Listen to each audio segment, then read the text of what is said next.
Thank you for joining us. I'm Cindy Roy. This is my husband, Don Roy. We're here to play some music from our French-Canadian heritage. We play waltzes, jigs, and reels, and some polkas, and some crazy tunes. And it's all dance music. It's all happy music. There's a lot of joie de vivre, or a lot of life in the music that we play. And it's just very happy, like I said. So we hope you'll be happy listening to our music. So, this first set of tunes comes from my grandfather. My grandfather worked at a paper mill in Winslow, Maine. And at that time, there was a shortage of labor in the paper industry, and the paper company sent scouts up to Canada to recruit people to come down to Maine and work in the paper industry. And my grandfather was one of these guys, and he brought his fiddle with him. And he taught his son Lucian, my uncle, to play the fiddle, and Lucian taught me.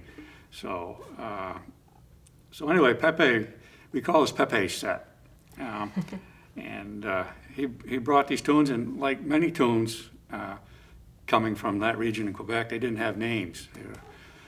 So we recorded these tunes and had to call them something. So the first one we called Pepe's Reel. And the second one I actually found a Scottish manuscript for, and it's called Fisherman's Reel, but in Scotland they play it B flat. We play it in the key of G. And then the last tune we simply called Joe Matthews. Joe Matthew was my grandfather. So if anybody knows the real names of them, I'd like to be happy to hear from you. So. Yeah.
These next three jigs are a bit of a tribute to my mentors when I was growing up. The first one is written by Graham Townsend called the Murray River Jig. And Graham, I met at the Barrie, Vermont Fiddle Contest. Uncle Lucian and I used to go every fall in September up to Barrie, Vermont for a big contest. And really all it was is a reason to see other musicians and friends you only saw once a year at that contest. And it so happened that for many, many years, Graham Townsend, the great fiddler from Ontario, would come down to that fiddle contest and be the guest fiddler. And more than that, he often stayed at the same hotel we stayed at, and we had a lot of late night fun with that guy, playing music till the manager of the hotel came, rapped on the door and said, go to bed. So we're going to play one of Graham's tunes called the Murray River Jig. The second one is a tune I wrote for my Uncle Lucian. And my Uncle Lucian, I loved him dearly, and he was crude. He had a rough way about him, had a rough life, and he carried himself that way. And but all in good, just coarse. We had a gig one time. We were playing down at the National Folk Festival. Where was it, Cindy? It was in Lowell. Lowell. No. And we had a sound checked at noontime. Well, I knew that was going to be a problem because Uncle Lou, at 8 o'clock in the morning, noontime, and 5 o'clock at night, it was time to eat. And it didn't matter what was going on. It was time to eat. Everything stopped. So sure enough, we all on stage, about 5 minutes at 12, no Lucian. So all of a sudden I hear him holler, hey, I'm coming. And I looked, and here he comes with a great big mustard stain down his shirt. So we teased him about that forever. And so the second tune is one of my compositions that I wrote for Lucian called Time to Eat. And then the last tune is attributed to Bill Dara. Bill lived in Gorham, Maine, and I met Bill through Uncle Lucian. They were best friends. And I'm coming down to see Uncle Lucian, and we'd go over to Bill's and play some music. And Bill had a lot of tunes, and he showed me this jig, and again, we recorded it and had no name for it, so we simply called it Bill Dara's Jig. Okay.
I was brought up in Mid-Coast, Maine, in Rockland, about 80 miles up the coast from Portland.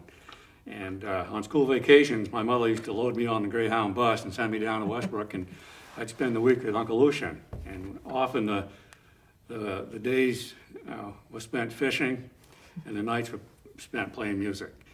And I always went home with a record or two out of Uncle Lucian's record collection. And most often I never gave them back to him. I still have them. But one of the artists that I liked a lot is the famous fiddler from Montreal, Accordion. And I used to load 6 or 7 of his records on the turntable every night when I went to bed, and just hit the lever and go to sleep to them. And so I learned a lot of his tunes that way. And so we're going to play 3 of them. And 2 of the first one and the last one, there are no names mentioned on the recording, so I don't have a name for them. And the second one, I gotta think, I believe it's called Griffin's. Griffin's Reel or Hornpipe. So, all right. All right.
tunes.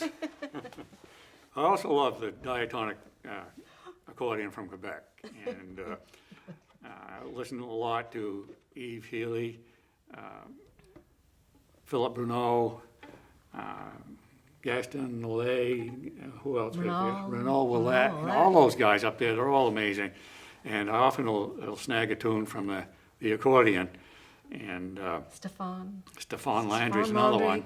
We did a little house party with Stefan Landry and Martine Billette and her father, who's a fiddle player, and Martine's a piano player. And we got back to Alan's house, and after the luncheon, and we started playing at 2 o'clock in the afternoon. We never stopped till 2 in the morning. Never played anything but reels, all in the key of D. Never repeated a tune. So that was wild. Anyway, I got this tune from Yves Verrett called Waltz Claude Guillemette.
So, Ben Guillemette, my dear old friend from Sanford, Maine, he's 94 or 95 now, and he's still making fiddles and playing, but he was probably the second most important influence in my life playing music. I met him through Uncle Lucian. They were good friends.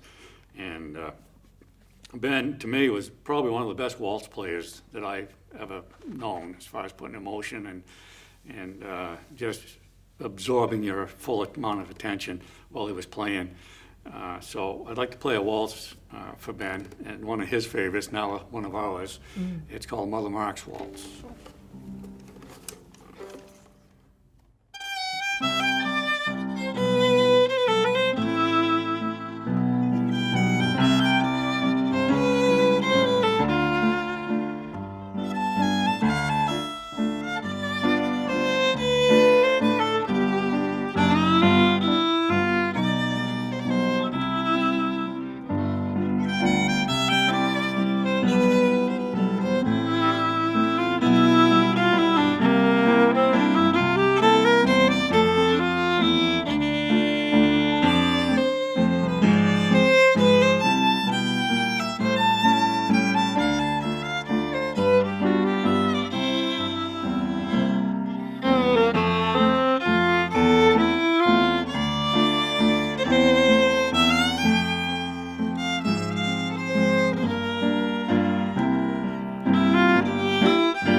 Juicy Waltz.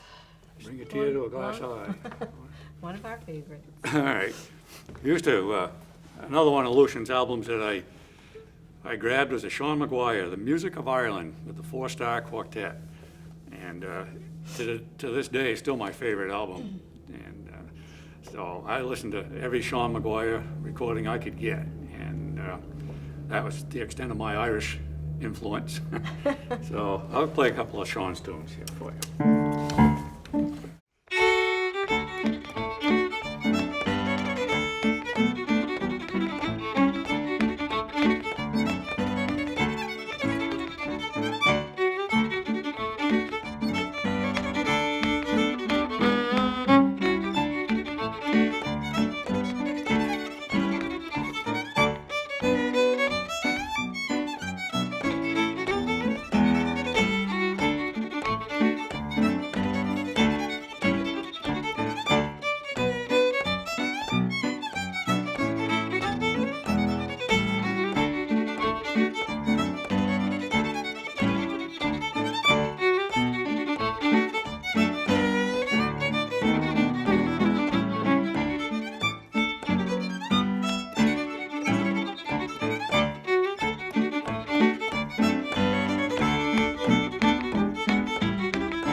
That's our adopted culture. Nice try. That's our adopted Scottish culture.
So we're going to switch gears a little bit here and talk about the dancing and the percussion that goes on. There's a lot of speculation on what I'm doing with my feet when I sit at the piano.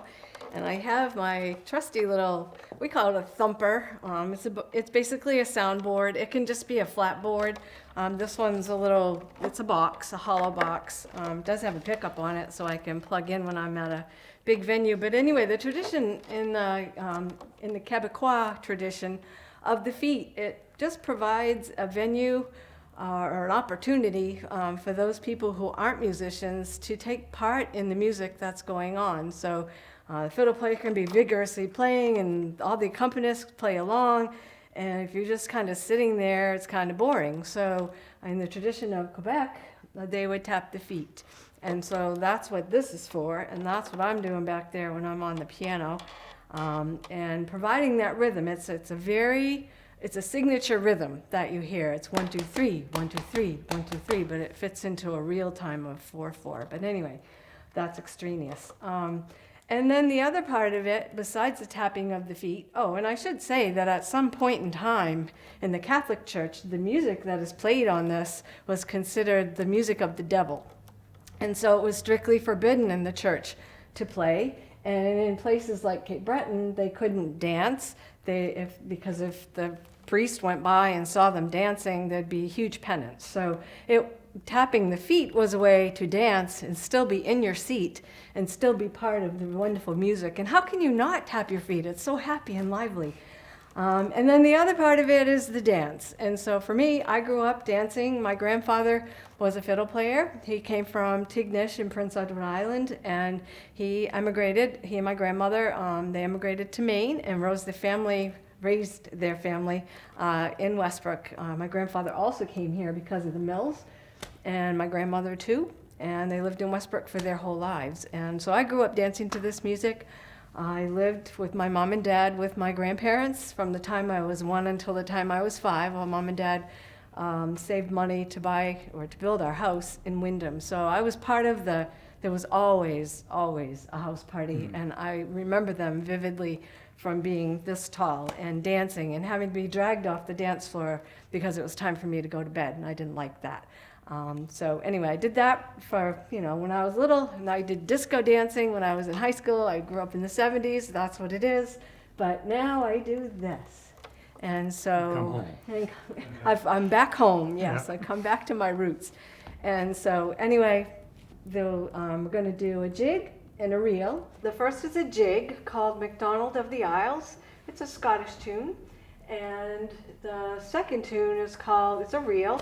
And it's called Big John McNeil, one of my favorite tunes from all time. I remember my Pepe playing this tune in the cellar at the party that used to happen every single weekend in my mind's eye. And Bill Dara, who you talked about earlier, used to play this tune with him. It was one of his favorites also. Yeah, so it's one of my favorite tunes, and try to put some dance steps to it so you can see that part of our tradition too.